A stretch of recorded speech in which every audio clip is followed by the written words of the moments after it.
Good morning, dear students. അപ്പോൾ നമ്മുടെ fluid mechanics സബ്ജക്റ്റിൻ്റെ ലാസ്റ്റ് ടോപ്പിക്സിലേക്ക് കടക്കുകയാണ്. ദാറ്റ് ഈസ് നമ്മുടെ നോൺ യൂണിഫോം ഫ്ലോയിലുള്ള ഗ്രാജ്വലി വാരിഡ് ഫ്ലോ നമ്മൾ പഠിച്ചു കഴിഞ്ഞു ഇപ്പോൾ. ആൻഡ് അതിൻ്റെ ലാസ്റ്റ് പോർഷനാണ് ഹൈഡ്രോളിക് ജമ്പ്. ഇതൊരു ഫിനോമിനനാണ്. അപ്പോൾ അതിനെപ്പറ്റിയാണ് നമ്മൾ ഈ വീഡിയോയിൽ ഡീറ്റെയിൽഡായിട്ട് പഠിക്കുന്നത്. ഹൈഡ്രോളിക് ജമ്പ് എന്ന് പറഞ്ഞാൽ നിങ്ങൾ കണ്ടിട്ടുണ്ടാവും ഡാംസിൻ്റെയൊക്കെ ഫൂട്ടിൽ നമ്മളിപ്പോൾ ഒരു ഡാം കാണാൻ പോവുകയാണെങ്കിൽ അതിൻ്റെയൊക്കെ ഫൂട്ടിൽ ഇവിടെ നിന്ന് ഇങ്ങനെ വാട്ടർ പതഞ്ഞ് പോകുന്നത് നിങ്ങൾ കണ്ടിട്ടുണ്ടാവും അല്ലേ? ഇങ്ങനൊരു ഇങ്ങനൊരു ഫോമിൽ പിന്നെ വാട്ടർ ഡാമിൻ്റെയൊക്കെ ഫൂട്ടിൽ നിന്ന് ഇങ്ങനെ പതഞ്ഞ് പോകുന്നത് നിങ്ങൾ കണ്ടിട്ടുണ്ടാവും. ആ ഒരു ഫിനോമിനനാണ് നമ്മൾ ഹൈഡ്രോളിക് ജമ്പ് എന്ന് പറയുന്നത്. അപ്പോൾ അവിടെ എന്താ സംഭവിക്കുന്നത്, എന്തുകൊണ്ടാണ് അങ്ങനെ ഒരു റൈസ് ഇൻ വാട്ടർ ലെവൽ അവിടെ ഉണ്ടാവുന്നത് എന്നൊക്കെയാണ് നമ്മളിവിടെ പഠിക്കാൻ പോകുന്നത്. അപ്പോൾ നമ്മളിങ്ങനെ ഒരു ഡാം കൺസ്ട്രക്ട് ചെയ്യാണ്. ഡാം അല്ല, ഒരു വെയറോ അങ്ങനെ എന്തെങ്കിലും ആണെന്ന് വിചാരിക്കാം. ഒരു hydraulic structure which obstruct the water flow നമ്മൾ കൺസ്ട്രക്ട് ചെയ്തു.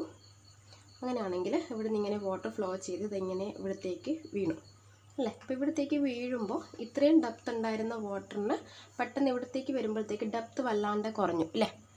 ഇങ്ങനെ വന്ന് വീഴുമ്പോൾ ഇതാണ് നമ്മുടെ ബോട്ടം, ചാനൽ ബോട്ടം എങ്കിൽ ഇവിടെ വരുമ്പോഴത്തേക്ക് ഡെപ്ത് വല്ലാതെ കുറഞ്ഞു. അപ്പോൾ ഡെപ്ത് കുറയാന്ന് പറഞ്ഞാൽ അത് ഏത് സ്റ്റേറ്റ് ഓഫ് വാട്ടർ ഫ്ലോ ആണ്? ഡെപ്ത് ഒരു പർട്ടിക്കുലർ വാല്യൂവിനേക്കാളും കുറയാണ്. അങ്ങനെയാണെങ്കിൽ ആ സ്റ്റേറ്റ് ഓഫ് ഫ്ലോനെ നമ്മൾ സൂപ്പർ ക്രിട്ടിക്കൽ ഫ്ലോ എന്നല്ലേ പറയാം. ഡെപ്ത് കുറയാണെങ്കിൽ സൂപ്പർ ക്രിട്ടിക്കൽ ഫ്ലോ ആണ്. അതായത് ഇങ്ങനെ ഡെപ്ത് കുറയാണ്. ഡെപ്ത് കുറയാന്ന് പറയുമ്പോൾ ഏരിയ ഓഫ് ഫ്ലോ കുറയാണ്. ഏരിയ ഓഫ് ഫ്ലോ കുറയുമ്പോൾ ഇവിടെ വെലോസിറ്റി കൂടും അല്ലേ? ഡിസ്ചാർജ് മെയിൻറ്റെയിൻ ചെയ്യാൻ വേണ്ടിയിട്ട് ഇവിടെ ഡിസ്ചാർജ് കൂടും, ഓർ വെലോസിറ്റി കൂടും. ഡിസ്ചാർജ് അല്ല, വെലോസിറ്റി കൂടും. വെലോസിറ്റി ഹയർ എന്ന് പറയുന്നത് അല്ലെങ്കിൽ ഡെപ്ത് ലോവർ എന്ന് പറയുന്നത് it is A state of super critical flow. Velocity ഒരു ക്രിട്ടിക്കൽ വെലോസിറ്റിനേക്കാളും ഹയർ ആയിരിക്കും ഈ ഒരു റീജിയണിൽ. കാരണം ഡെപ്ത് കുറഞ്ഞു, ഏരിയ ഓഫ് ഫ്ലോ കുറഞ്ഞു. അപ്പോൾ ഡിസ്ചാർജ് എന്ന് പറഞ്ഞാൽ ഏരിയ ഇൻറ്റു വെലോസിറ്റി ആണ്. അപ്പോൾ ഡിസ്ചാർജ് മെയിൻറ്റെയിൻ ചെയ്യണമെങ്കിൽ ഏരിയ കുറയുമ്പോൾ, ഏരിയ എന്ന് പറഞ്ഞാൽ BY ആണ്. അപ്പോൾ ഡെപ്ത് Y കുറഞ്ഞുവല്ലോ.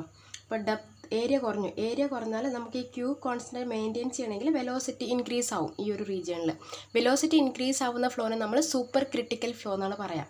ഈ സൂപ്പർ ക്രിട്ടിക്കൽ ഫ്ലോ എന്ന് പറഞ്ഞാൽ വെലോസിറ്റി നന്നായിട്ട് ഹൈ വെലോസിറ്റിയിലൊരു ഏരിയ ആണില്ലേ? അപ്പോൾ ഹൈ വെലോസിറ്റി എന്ന് പറഞ്ഞാൽ it is A turbulent flow അല്ലെങ്കിൽ ഒരു ഷൂട്ടിംഗ് ഫ്ലോ ആണെന്ന് നമുക്ക് പറയാം. അവിടെ ഷൂട്ടിംഗ് ഫ്ലോ ആണെന്ന് പറയാം. അപ്പോൾ അങ്ങനൊരു സ്റ്റേജ്, സൂപ്പർ ക്രിട്ടിക്കൽ സ്റ്റേജ് ഒരു ഷൂട്ടിംഗ് ഫ്ലോ സ്റ്റേജ് എന്ന് പറഞ്ഞാൽ ഇറ്റ് ഈസ് ഹൈലി അൺസ്റ്റേബിൾ. അപ്പോൾ ഏതൊരു ഒബ്ജക്റ്റും നമ്മളിപ്പോൾ എർത്തിലെടുക്കുകയാണ്, യൂണിവേഴ്സിലെടുക്കുകയാണ്, എവിടെ എടുത്താലും ഏതൊരു അൺസ്റ്റേബിൾ ഒബ്ജക്റ്റും എന്തിനു വേണ്ടിയിട്ടാണ് ട്രൈ ചെയ്യുക? എപ്പോഴും സ്റ്റേബിൾ ആവാൻ വേണ്ടിയിട്ട് അല്ലേ? ഇപ്പോൾ നമ്മളിപ്പോൾ ഒരു റിവർ എടുക്കുകയാണെങ്കിൽ തന്നെ അതൊരു ഹില്ലിൻ്റെ മേലെ നിന്ന് അത് ഒറിജിനേറ്റ് ചെയ്യും. അവിടെയൊക്കെ ഹൈ വെലോസിറ്റിയിൽ മറ്റേ ഗോർജസിൻ്റെ ഉള്ളിലൂടെയൊക്കെ ഹൈ വെലോസിറ്റിയിൽ ഒഴുകി വന്ന് അത് കടലിലേക്ക് എത്തുന്നത് എന്തുകൊണ്ടാണ്? ആ കടലിലേക്ക് എത്തുന്ന ഒരു സമയമാകുമ്പോഴത്തേക്ക് അത് ഭയങ്കര കാമൻ ക്വൈറ്റായിട്ട് സ്റ്റേബിളായിട്ട് അതിന് ഫ്ലോ ചെയ്യാൻ പറ്റും. അപ്പോൾ ആ ഒരു ഹില്ല് എന്നുള്ള ആ ഒരു ടർബുലൻസ് ഒക്കെ മാറി സ്റ്റേബിളായിട്ടാണ് ആ ലാസ്റ്റ് സ്റ്റേജിൽ അത് ഫ്ലോ ചെയ്യുന്നത് ഇല്ലേ? അപ്പോൾ റിവർ മാത്രമല്ല, നമ്മളിപ്പോൾ നമ്മളെ കാര്യങ്ങൾ എടുത്താൽ പോലും നമ്മളൊരു ഹൈലി എനർജറ്റിക് സ്റ്റേജിൽ നമുക്ക് ഒരുപാട് നേരം ഇങ്ങനെ നിൽക്കാൻ കഴിയില്ല. നമ്മൾ എത്രയും വേഗം സ്റ്റേബിൾ സ്റ്റേജിലേക്ക് എത്താൻ ശ്രമിക്കും ഇല്ലേ? അതുപോലെ ഇവിടെ നമ്മുടെ ഫ്ലോയും എന്ത് ചെയ്യും? ഇങ്ങനൊരു സൂപ്പർ ക്രിട്ടിക്കൽ സ്റ്റേജിൽ അതിനധികം നേരം നിൽക്കാൻ കഴിയില്ല. അതെന്ത് ചെയ്യും? മെല്ലെ ഡെപ്ത് ഇൻക്രീസ് ചെയ്ത് ഒരു സ്റ്റേബിൾ സ്റ്റേജിലേക്ക് എത്താൻ ശ്രമിക്കും. ഡെപ്ത് ഇൻക്രീസ് ചെയ്യുക എന്ന് പറഞ്ഞാൽ ഏരിയ ഓഫ് ഫ്ലോ ഇൻക്രീസ് ചെയ്യുകയാണ്. ഏരിയ ഓഫ് ഫ്ലോ ഇൻക്രീസ് ചെയ്യണമെങ്കിൽ ഡിസ്ചാർജ് മെയിൻറ്റെയിൻ ചെയ്യണമെങ്കിൽ വെലോസിറ്റി കുറയും. വെലോസിറ്റി കുറയുമ്പോൾ ആ ഫ്ലോ എന്തായിക്കോളും? സ്റ്റേബിൾ ആയിക്കോളും.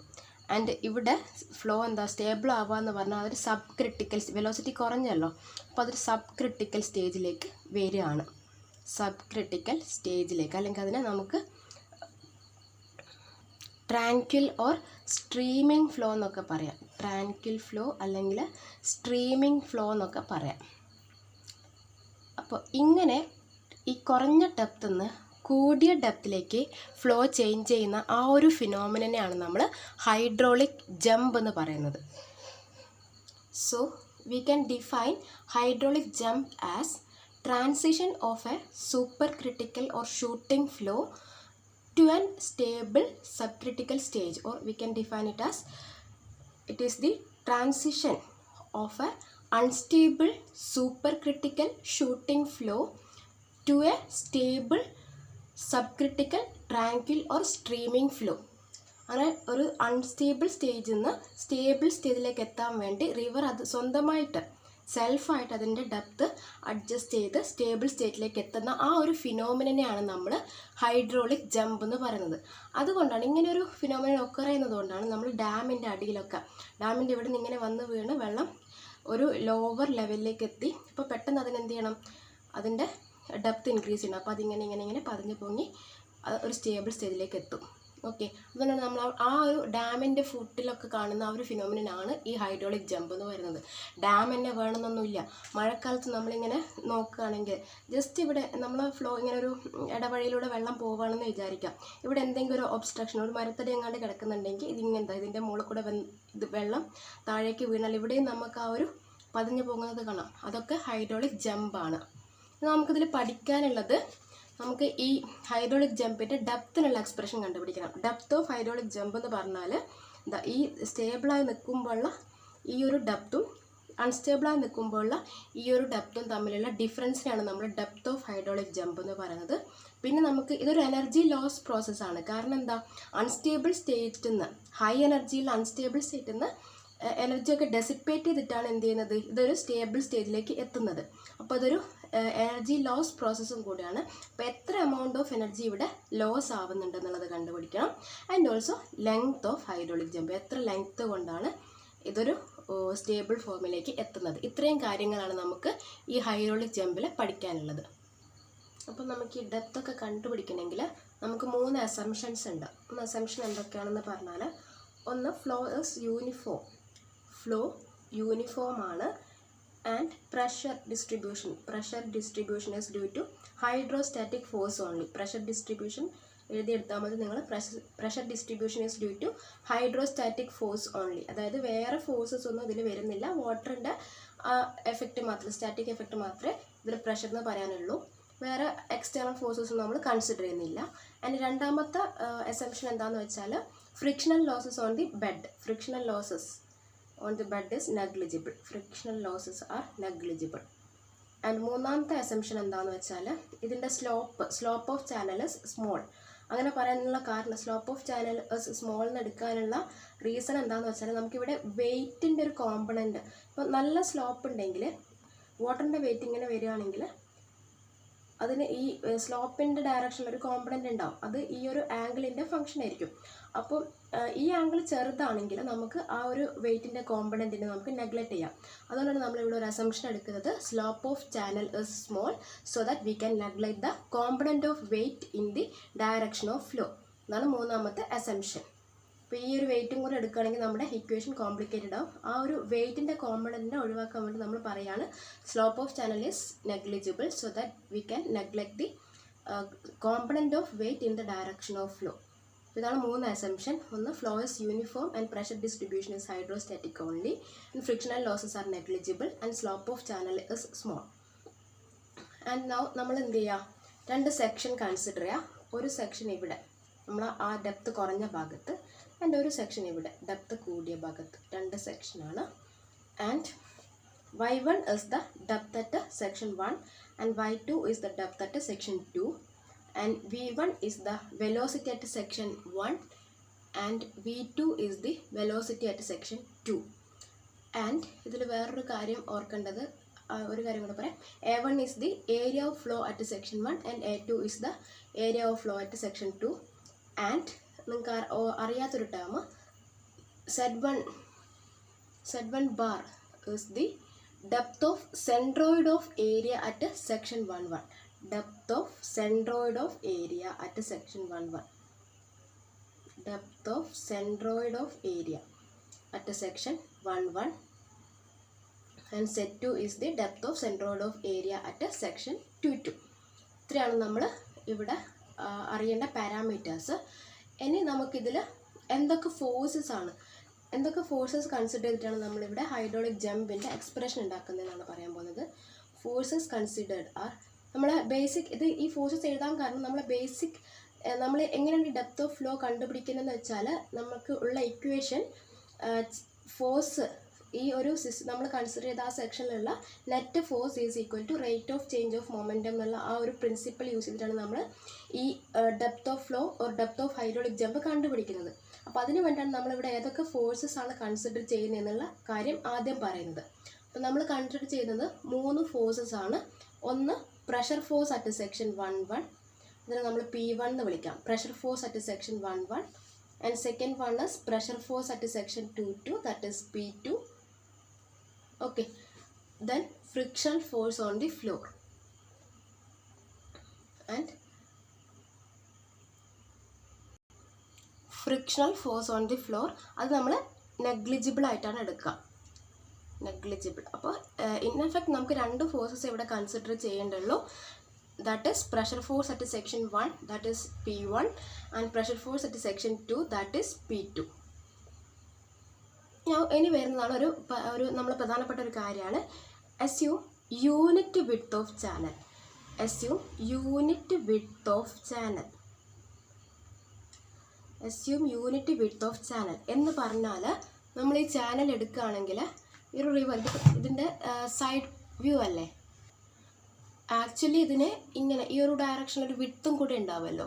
ആ വിഡ്ത്ത് നമ്മൾ യൂണിറ്റി, അതായത് 1 മീറ്റർ എന്ന് എടുക്കുകയാണ്.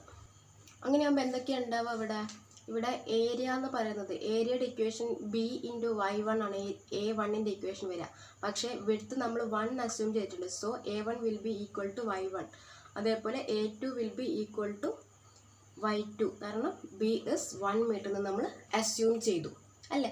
അതേപോലെ ഈ ബി വിഡ്ത്ത് ആവശ്യമുള്ള എല്ലാ സ്ഥലത്തും നമ്മളപ്പോൾ 1 ആണ് സബ്സ്റ്റിറ്റ്യൂട്ട് ചെയ്യുക. അതാണ് ഈ assume unit width of channel എന്ന് ഞാൻ എടുത്ത് പറയാൻ കാരണം, അത് ഓർക്കണം. ഓക്കെ, നൗ വേറൊരു കാര്യം കൂടെ ഓർക്കുക, നമ്മൾ Q is the discharge per unit width ആണ് അല്ലേ, discharge per unit width Q, and it will be equal to, അത് Q/B ആണ് സ്മോൾ q എന്ന് പറയുന്നത്. അപ്പോൾ Q/1, that is Q itself. Q എന്ന് പറഞ്ഞാൽ എന്താ, at section 1-1 it is equal to A1 B1. A1 എന്താ നമ്മളിപ്പോൾ എഴുതുന്നത് Y1 അല്ലേ. So small q at section 1-1 will be equal to V1 Y1.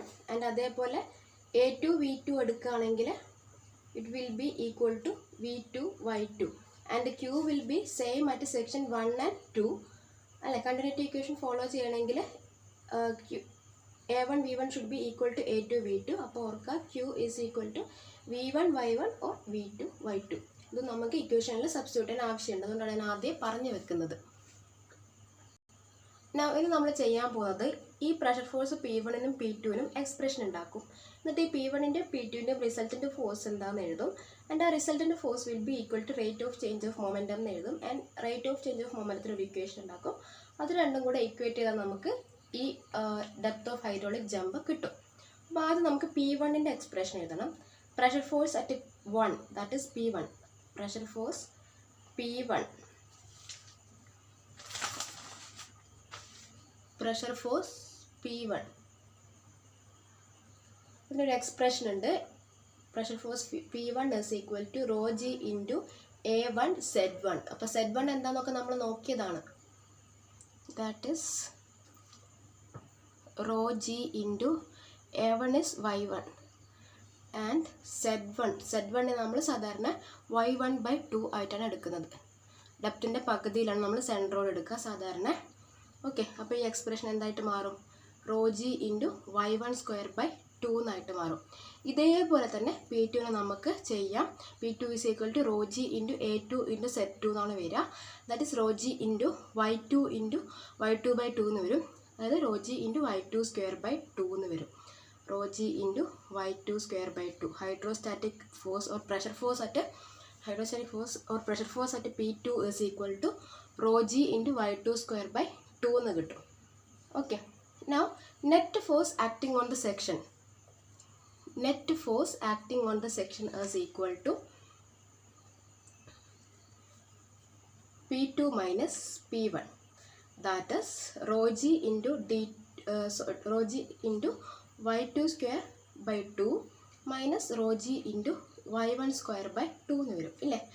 അപ്പോൾ ഈ rho g/2 നമുക്ക് പുറത്തേക്ക് എടുക്കാം. rho g/2 ചെയ്താൽ y2 square minus y1 square ആണ് ഉള്ളിലുണ്ടാവുക. ഈ എക്സ്പ്രഷൻ ഇങ്ങനെ നിന്നോട്ടെ. ഇനി നമ്മൾ എന്ത് ചെയ്യും? ഈ net force is equal to rate of change of moment എന്ന് പറയുന്നത് നമ്മൾ ഇക്വേഷൻ ഇല്ലേ, നമ്മൾ യൂഷ്വലി യൂസ് ചെയ്യുന്ന ഇക്വേഷനാണ്.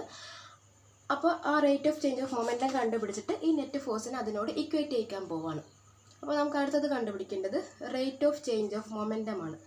Rate of change of momentum, rate of change of momentum is equal to mass into change in velocity ആണ്. Mass into change in velocity. അപ്പോൾ ഇതിൽ mass എന്ന് പറഞ്ഞാൽ മാസ് പെർ സെക്കൻഡ് ആണ്. മാസ് പെർ സെക്കൻഡ് ആണ്. Mass of water flowing per second and it is given by mass of water flowing per second is given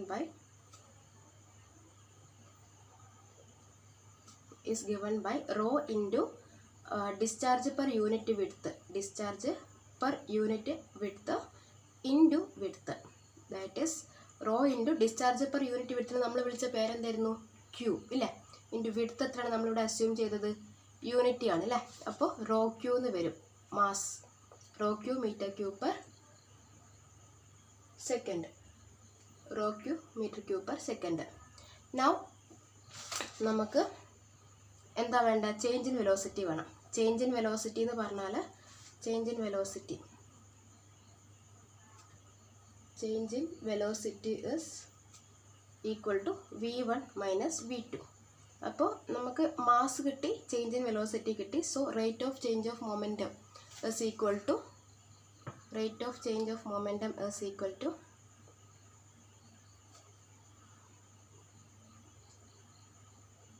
mass rho Q into V1 minus V2 അല്ലേ? ഇങ്ങനെ കിട്ടി നമുക്ക്. ഇനി നമ്മൾ എന്ത് ചെയ്യുക? ഈ നെറ്റ് ഫോഴ്സിനെ റേറ്റ് ഓഫ് ചേഞ്ച് ഓഫ് മൊമെൻറ്റമായിട്ട് ഇക്വേറ്റ് ചെയ്യിക്കാം. That is P1 minus P2 എത്രയായിരുന്നു കിട്ടിയത്? Rho G/2 into y2 square minus y1 square is equal to rho Q into V1 minus V2 എന്ന് കിട്ടും അല്ലേ? റോ നമുക്ക് ഇവിടെ നിന്ന് അങ്ങ് ക്യാൻസൽ ചെയ്യാം, രണ്ട് ഭാഗത്ത് റോ ഉണ്ടല്ലോ. പിന്നെ ഉള്ളത് ഈ V1ന് പകരം നമുക്ക് എന്ത് കൊടുക്കാം? നമ്മൾ നേരത്തെ എഴുതിയിട്ടുണ്ട് Q is equal to V1 y1 is equal to V2 y2 എന്ന് എഴുതിയിട്ടുണ്ട് അല്ലേ? അപ്പോൾ V1ന് പകരം നമുക്ക് Q ബൈ y1 എന്ന് എഴുതാം. ആൻഡ് V2ന് നമുക്ക് എന്ത് എഴുതാം? Q ബൈ y2 എന്ന് എഴുതാം. ഇങ്ങനെ എഴുതാൻ വേണ്ടിയാണ് ഞാൻ ആദ്യം Qൻ്റെ എക്സ്പ്രഷൻ പറഞ്ഞത്. ഓക്കെ, അപ്പോൾ ഇവിടെ എന്ത് വരും? G/2 into y2 square minus y1 square എന്ന് വെച്ചാൽ ഇതെന്തിൻ്റെ ഫോർമാറ്റിലുള്ളത്? A square minus B square എന്ന് പറയുന്നൊരു ഫോർമാറ്റിലല്ലേ ഉള്ളത്? നമ്മൾ പണ്ട് പഠിക്കുന്നില്ലേ? എ സ്ക്വയർ മൈനസ് ബി സ്ക്വയറിനെ നമുക്ക് എങ്ങനെ എഴുതാം? A plus B into A minus B എന്ന് എഴുതാൻ പറ്റില്ലേ? അതേപോലെ ഞാൻ ഇവിടെ മാറ്റി എഴുതാണ്. That is y2 square minus y1 സ്ക്വയറിനെ y2 plus y1 into y2 minus y1 എന്ന് എഴുതാണ്. Is equal to Q into V1ന് എന്ത് എഴുതും? Q ബൈ y1 എന്ന് എഴുതും. ആൻഡ് V2ന് എന്ത് എഴുതും? Q ബൈ y2 എന്ന് എഴുതും. ഓക്കെ, നൗ ഒന്നുകൂടെ റീഅറേഞ്ച് ചെയ്യാം. G/2 into y2 plus y1 into y2 minus y1 is equal to ഈ Qനെ പുറത്തേക്ക് എടുക്കാം അല്ലേ? അപ്പോൾ Q square into 1 by y1 minus 1 by y2.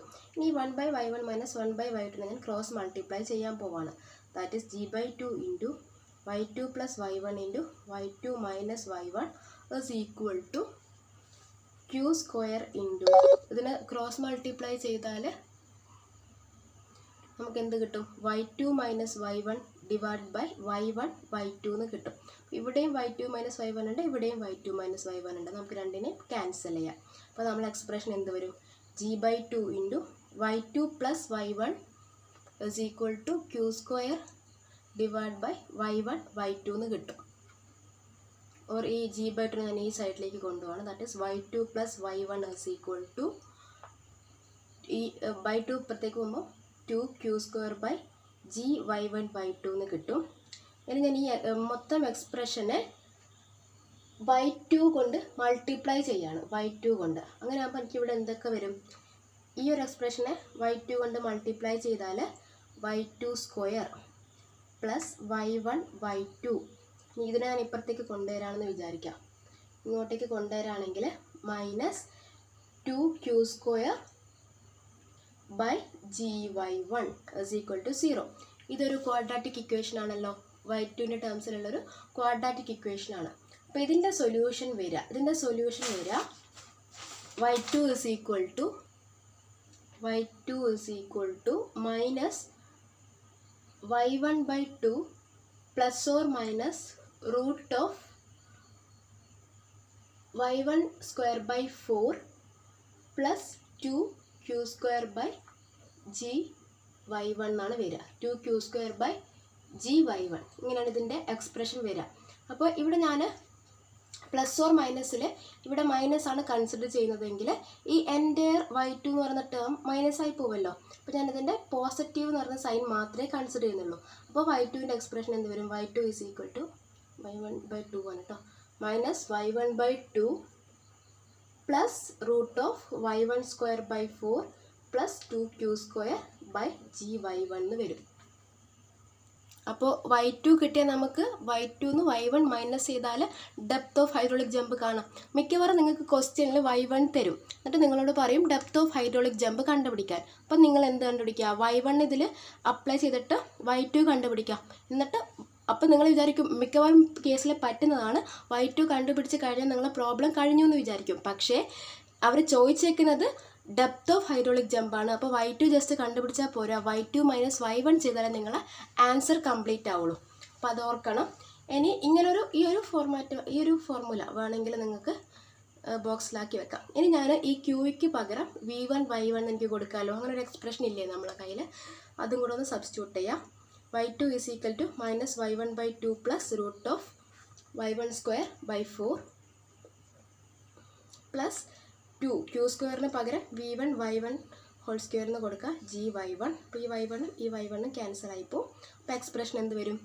Minus y1 by 2 plus root of y1 square by 4 plus 2v1 square y1 divide by g എന്ന് വരും. ഈ expression കൂടെ പഠിച്ചു വെക്കുക. വെലോസിറ്റി ആണോ ക്യൂ ആണോ എന്ന് തരുന്നത് നമുക്ക് അറിയില്ലല്ലോ എക്സാമിന്. ഇതിലൊരു കാര്യം കൂടെ ആണുള്ളത്, ഇതേ expression in terms of Froude നമ്പറും കൂടെ നമുക്ക് കണ്ടുപിടിക്കണം. നമുക്കറിയാം Froude's number is equal to v by root g y1 ആണെന്ന് നമുക്കറിയാം. ആ ഒരു ടേമിലേക്കും കൂടെ നമുക്ക് ഈ എക്സ്പ്രഷനെ മാറ്റണം. അപ്പോൾ നമുക്കുള്ള equation y2 is equal to ഈ ഇക്വേഷൻ എടുക്കാം. നമുക്ക് v1 ഉള്ള ഇക്വേഷൻ എടുക്കാം.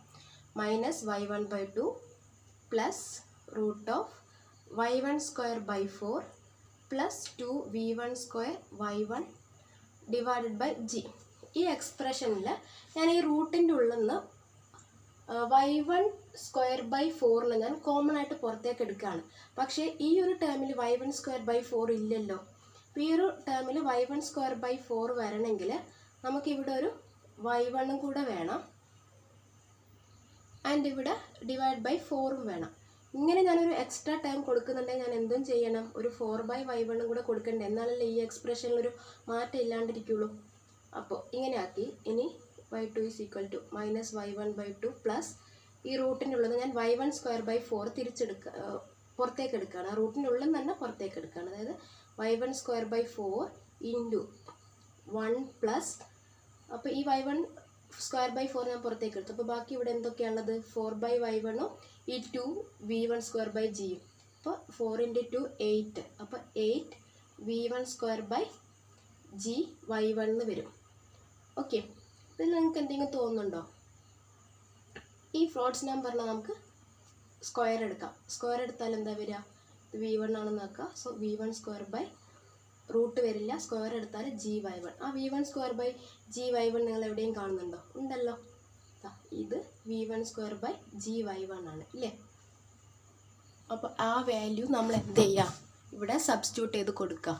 That is minus y1 by 2 plus ഈ y1 സ്ക്വയർ ബൈ 4 ഞാൻ പുറത്തേക്ക് എടുത്താൽ, റൂട്ടിൻ്റെയും പുറത്തേക്ക് എടുത്താൽ y1 by 2 എന്നാവും, into root of 1 plus 8v1 square by g y1 is fv square or Froude's number square. ഇങ്ങനെ കിട്ടും. ഇതാണ് ഫ്രോഡ്സ് നമ്പറിൻ്റെ ടേമിലുള്ള y2ൻ്റെ ഇക്വേഷൻ. അപ്പോൾ y2ൻ്റെ ഈ 3 എക്സ്പ്രഷൻ നിങ്ങൾ ഓർത്ത് വെക്കുക. ഏതൊക്കെ? y2 is equal to minus y1 by 2 plus root of y1 square by 4 plus 2q square g y1. അത് ക്യൂവിൻ്റെ ടേമിലുള്ള എക്സ്പ്രഷനാണ്. അതേപോലെ V1ൻ്റെ ടേമിലുള്ള എക്സ്പ്രഷൻ, അതേപോലെ നമ്മൾ ഫ്രോഡ്സ് നമ്പറിൻ്റെ ടേമിലുള്ള എക്സ്പ്രഷനും കൂടെ ഓർത്ത് വെക്കുക. ഈ എന്തിനാണ് ഈ 3 എക്സ്പ്രഷൻ ഓർത്ത് വെക്കാൻ പറയുന്നതെന്ന് വെച്ചാൽ, നമുക്ക് ക്വസ്റ്റ്യനിൽ ഡെപ്ത് ഓഫ് ഹൈഡ്രോളിക് ജമ്പ് കാണാൻ പറയും.